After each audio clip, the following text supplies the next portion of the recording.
안녕하세요. 자, 23장 마지막 강의를 시작해 보도록 하겠습니다. 이번 시간에 공용체와 열거형, 즉 사용자 정의 자료형 중에 구조체가 아닌 공용체와 열거형에 대해서 여러분들에게 말씀을 드리려고 합니다. 자, 여기 보시면은요, struct라는 키워드를 이용해서 s_data라는 구조체를 정의하고 있죠. 자, 구조체를 정의하게 될 경우에 이 구조체를 기반으로 해서 변수를 선언을 하면은, 자, 이 변수를 위한 메모리 공간이 할당이 되는데 구조체의 멤버 각각을 위한 메모리 공간이 독립적으로 할당이 됩니다. 자, 그래서 D1을 위해서 4바이트, 더블형 변수 D2를 위해서 8바이트, D3를 위해 1바이트, 그래서 A는 총 13바이트의 메모리 공간을 할당받게 될 거라고요. 자, 그런데 이 아래에 있는 이 선언은 유니온이라는 키워드를 쓰고 있죠. 자, 이것은 공용체를 선언할 때 사용하는 키워드입니다. 자, 우리가 구조체를 정의할 때는 struct라는 키워드를 쓰지만 공용체를 정의할 땐 union이라는 키워드를 쓰게 되어 있어요. 자, 그래서 이 경우에 u_data라는 이 이름은 공용체가 되고요. 자, 공용체도 정의하는 방법에 있어서 사용되는 키워드가 다를 뿐 그 공용체를 이용해서 변수를 선언하는 방법은 같습니다. 자, u_data라는 공용체의 변수 b를 선언하는데 문제는 얘가 사용자 정의 자료형, 즉 union이라는 키워드를 이용해서 정의된 사용자 정의 자료형이기 때문에 앞에다가 여러분들이 union이라는 키워드를 써 주셔야 된다는 거죠. 자, 그러면 구조체를 정의하고 변수를 선언했을 때와 공용체를 정의하고 변수를 선언했을 때의 가장 큰 차이점은 무엇이냐면, 공용체의 경우에는요, 자, 모든 멤버들이 메모리 공간을 공유한다라는 특성을 지닙니다. 이것이 바로 구조체와의 가장 큰 차이점이에요. 무슨 얘기냐면요, 자, 여기 보면은 멤버가 총 3개 있죠. 각각의 멤버를 위해서 각각의 메모리 공간을 할당하는 것이 아니라 이 중에서 가장 큰 메모리 공간을 요구하는 멤버를 기준으로 해서 메모리 공간을 하나만 할당해 줍니다. 자, 여기 보시면은 D1, D2, D3 중에서 가장 큰 메모리 공간을 요구하는 애가 누구냐면은 더블형 변수 D2가 되죠. 8바이트이기 때문에. 자, 따라서 B라는 유니온 공용체의 변수를 선언할 경우에 D2를 기준으로 해서 메모리 공간을 8바이트만 할당을 해줍니다. 자, 그리고 D1을 접근할 때는 이 8바이트 중에 4바이트를 참조하게끔 해줄 것이고, D2를 참조할 경우에는 8바이트를 활용하게 할 것이고요. 그 다음에 D3를 참조할 경우에는 맨 앞에 있는 이 1바이트만을 참조하도록 사용을 한다라는 거예요. 자, 그래서 결국은 메모리 공간은 하나인데 이거를 갖다가 D1, D2, D3가 같이 공유하게 되겠죠. 그런 상황이 지금 발생을 하는 거죠. 그래서 얘의 이름이 바로 공용체가 되는 겁니다. 우리가 코드를 조금 더 써볼까요? 자, B라는 공용체 변수가 지금 선언된 상태에서 B의 D1에다가 10을 넣었습니다. 그럼 어떻게 될까요? 자, 앞에서 4바이트, 즉 여기까지 4바이트를 활용을 해서 여기에다가 10이라는 값을 넣게 될 거라고요. 자, 여기까지는 좋습니다. 그런데 그 다음번에 B의 D2에다가 2.4를 넣습니다. 자, 그럼 어떻게 될까요? 자, D2는 8바이트니까 자, 시작 바이트서부터 시작해서 총 8바이트에 걸쳐서 여기에다가 2.4라는 값을 넣게 될 거라고요. 자, 그러면 그 순간 D1은 어떻게 될까요? 뭐 D1은 그냥 지워지는 거죠. 덮어 써버렸으니까. 자, 그렇기 때문에 일단 D2가 초기화가 되면은 D1은 의미 없는 값이 되어지는 겁니다. 그럼 여기서 한번 더 다시 써보자고요. 다시 B라는 구조체 변수에 D1에다가 또다시 10을 넣어버렸어요. 그러면 여기 10이 들어가겠죠? 여기엔 10이 들어가지만 얘는 어떻게 되겠습니까? 더 이상 2.4가 아니라 뭐 얼마가 될지 모르지만 D2 값은 완전히 망가져 버리겠죠. 왜? 앞에 있는 4바이트가 다른 값으로 바뀌어 버렸기 때문에. 자, 아시겠습니까? 즉 우리가 공용체 변수를 갖다가 하나 선언을 하게 되면은 그 중에서 하나의 데이터를 채우게 되면은 나머지 멤버들의 값은 의미 없는 값이 되어버리는 겁니다. 그럼 언뜻 보기에는 별로 효용성이 없어 보이죠? 일반적으로 사용이 되진 않지만 여러분들이 나중에 하드웨어 베이스로 프로그래밍을 할 경우에는 많이 사용이 되는 걸 제가 봐왔습니다. 그래서 일단은 이러한 특성 정도만 여러분들이 알고 계시는 것이 좋을 거고요. 그리고 그 예제를 통해서 실제로 그 데이터가 망가지는 어떤 현상들, 그것만 한번 간단하게 보도록 하겠습니다. 자, union.c라는 예제를 한번 보도록 하죠. 일단 이거를 실행을 해보도록 하겠습니다. 자, 실행 결과를 통해서 한번 얘기를 좀 해보도록 하죠. 자, D2를 3.3으로 초기화해주고 있어요. 데이터라는 공용체 변수 선언한 다음에 D2를 3.3으로 초기화했으니까 8바이트가 실제로 여기서 지금 할당받는 바이트의 수는 8바이트가 되겠죠. 8바이트가 3.3으로 꽉 채워질 겁니다. 그럼 그 상태에서 D1과 D3는 의미 있는 값이 되나요? 얼마를 출력할지 모르지만 그것은 우리가 원하는 값이 아니라 엉뚱하게 생성이 되는 그 3.3의 일부를 갖다가 읽어서 생성이 된 값이니까 별 의미는 없을 거라고요. 그죠? 그래서 여기서 중요한 거는 D2를 제외한 나머지 값은 전혀 엉뚱한 값이 나왔다라는 것이 사실은 중요한 사항입니다. 자, 그 다음에 그래서 지금 보면은 D2는 3.3이고 나머지는 뭐 F가 나오네요. 그 다음에 뭐 이러한 값이 나오네요. 자, 그 다음에 D1에다가 2를 넣어주고 있어요. 그죠? 그러면 앞에 4바이트에다 2를 넣어버리니까 D2는 망가졌을 겁니다. 아주 망가져도 제대로 망가졌겠죠.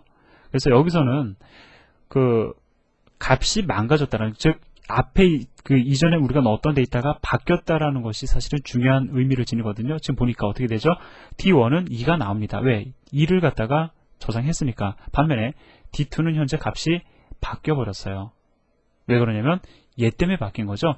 D1에다가 2라는 값을 넣었기 때문에, 즉 그 3.3이라는 8바이트 값에 앞에 4바이트가 이 정수형 데이터 2로 들어가 버렸기 때문에 값이 전혀 이상하게 지금 바뀌어 버린 겁니다. 자, 그래서 여기까지만 제가 말씀을 드리고요. 지금 보면은 그 D3에다 A를 집어 넣었음에도 불구하고 D2 값이 앞에 비해서 지금 바뀌지 않는 상황이 발생되고 있는데, 자, 뭐 운이 좋은 경우에 이렇게 안 바뀔 수도 있을 겁니다. 하지만 그렇다고 해서 이거 여러분들 영향을 안 미쳤다고 생각하시면 안 되는 거죠. 자, 중요한 거는 우리가 공용체 변수를 선언할 경우에 하나의 멤버만 활용했을 때 의미를 지닌다라는 거 기억을 하시기 바랍니다. D2를 사용하면 D1과 D3는 의미 없어지는 거예요. D3를 사용하면 D1과 D2가 의미 없어지는 겁니다. 자, 이해되셨죠? 이러한 공용체 특성만 기억을 하시기를 바랍니다. 자, 그래서 일단 공용체에 대한 얘기는 여기서 마무리를 짓고요. 공용체보다 여러분들이 적극 활용하셔야 될 것이 바로 뭐냐면 열거형이라는 겁니다. 자, 열거형도 사용자가 자료형을 정의할 때 활용할 수 있는 문법적 요소입니다. 자, 일단 이 선언을 보도록 하죠. 자, 여기 보면 enum이라는 선언이 있죠. 내가 열거형을 갖다 만들겠다라는 거죠. 열거형 자료형을 만들겠다라는 겁니다. 그 다음에 오는 것이 열거형 자료형의 이름이에요. 즉 여기 보면 컬러라는 이름의 자료형을 선언하는 것이 되는 겁니다. 자, 그러면 지금 열거형을 선언하겠다라는 선언이 왔고요. 그리고 열거형에 대한 이름, 열거형 자료형 선언에 대한 이름이 왔습니다. 나는 컬러라는 열거형 자료형을 선언하겠다라는 거죠. 그 다음에 중괄호가 오는데, 자, 이 중괄호 사이에 오는 것은 뭐냐면은 열거형 자료형이 지닐 수 있는 값의 범위를 나타내는데 사용이 되는 것이 중괄호입니다. 뭐 좀 제가 좀 표현을 좀 이상하게 했는데, 뭐 쉽게 말씀을 드리면은요. 자, 우리가 기본적으로 컬러라는 이름의 자료형이 있죠. 그러면은 컬러라는 이름의 자료형의 변수 C를 선언할 때, 자, 얘는 enumeration, 즉 열거형을 기반으로 해서 만든 사용자 정의 자료형이다라는 걸 알려주기 위해서 앞에다가 enum이라는 키워드를 넣어줘야 될 거라고요. 즉 이러한 선언을 해주시는 겁니다. 자, 우리가 구조체 변수 선언할 때 struct 넣어주고 그 다음에 공용체 변수 선언할 때 union 넣어주는 거랑 마찬가지예요. 자, 그래서 C라는 변수가 선언이 되면 얘는 red나 green이나 blue 이 세 개의 값 중 하나만을 지닐 수 있다라는 겁니다. 하나만 지니게끔 하겠다라는 거죠. 자, 그래서 여기 보시면요. red는 무엇이냐면 1이라고 되어 있어요. 그죠? 자, 1이라는 상수값을 지닙니다. 자, green은 3이라는 상수값을 지녀요. 자, blue는 5라는 상수값을 지닙니다. 자, 그럼 여기서 여러분들 더불어 아실 수 있는 거는 컬러라는 열거형 자료형을 하나 선언하는 것뿐만이 아니라 열거형을 선언하게 되면 무엇을 더불어 만들어내게 되냐면 상수도 만들어집니다. 즉 레드, 그린, 블루는 각각 1, 3, 5로 초기화되어 있는 상수들이 되는 거예요. 자, 그럼 이걸 어떠한 용도로 사용을 하는지는 우리가 좀 이따 일해 보도록 하고요. 일단 enum.c라는 예제를 먼저 같이 보도록 하겠습니다.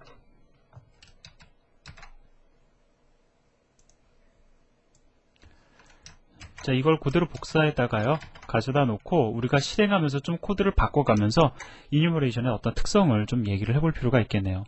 자, 지금 보니까 그 컬러라는 자료형이 지금 정의가 되어 있고요. 선언이 잘 되어 있고, 그 다음에 그걸 기반으로 해서 변수를 갖다가 각각 선언하고 있죠. C1, C2, C3를 갖다 선언해주고, 그 다음에 각각을 레드, 그린, 블루로 초기화해주고 있습니다. 그리고 그 값을 지금 출력해보고 있죠. 첫 번째 줄에서는 자, C1, C2, C3라는 변수를 출력해주고 있고요. 변수가 지니고 있는 값. 그 다음에 이번에는 레드, 그린, 블루가 무엇을 의미하는지를 갖다가 정수형으로 역시 한번 출력을 해주고 있습니다. 이 예제를 통해서 우리가 그 열거형에 대한 걸 좀 대략적으로 알아보자고요. 자, 실행을 해봤더니 열거형 변수를 출력해봤더니 1, 3, 5가 출력이 되고 있죠. 자, 얘네들은 각각 1과 3과 5라는 값을 지니고 있다라는 뜻이 됩니다.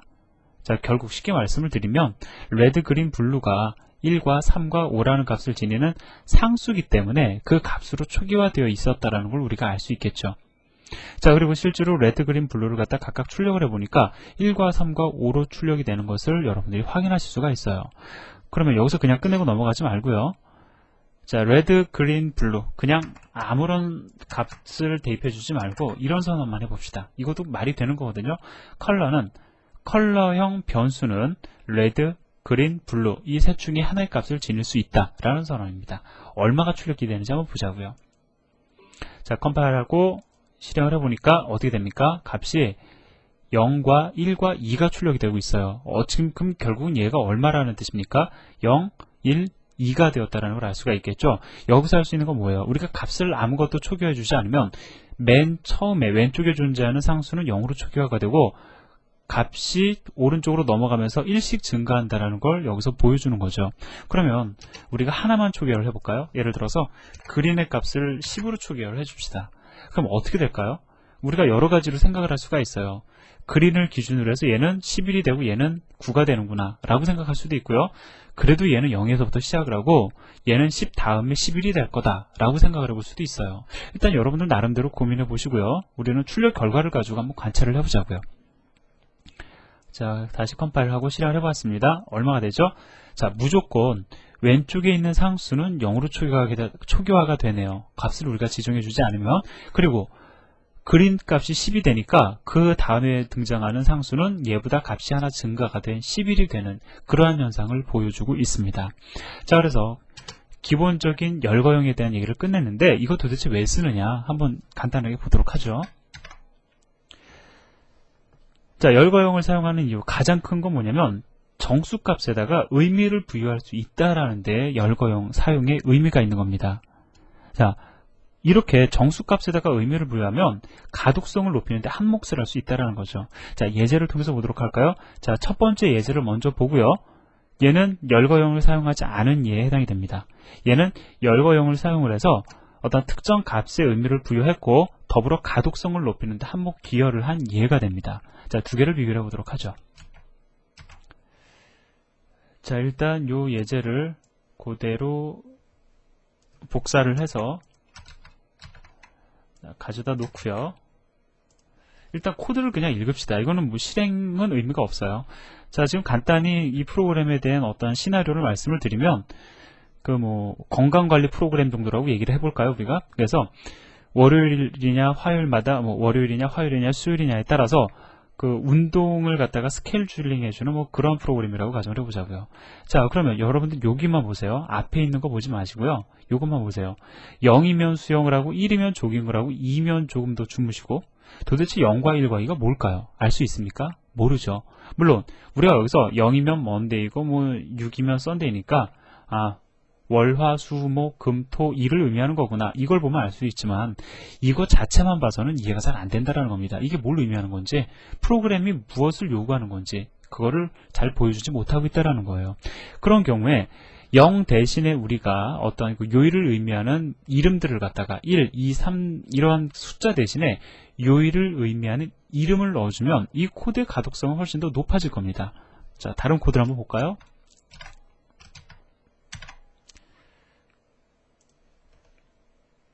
자, 이거를 그대로 다시 긁어다가 자, 붙여보겠습니다. 자, 이거 보세요. 자, money면 수영을 하래요. 그 다음에 sun이면 원하는 걸 하래요. 이게 무슨 뜻입니까? money면 monday의 약자죠. 그렇기 때문에 월요일은 수영을 하라는 뜻이구나. 그 다음에 뭐 sun이니까 일요일 날에는 원하는 걸 하라는 거구나.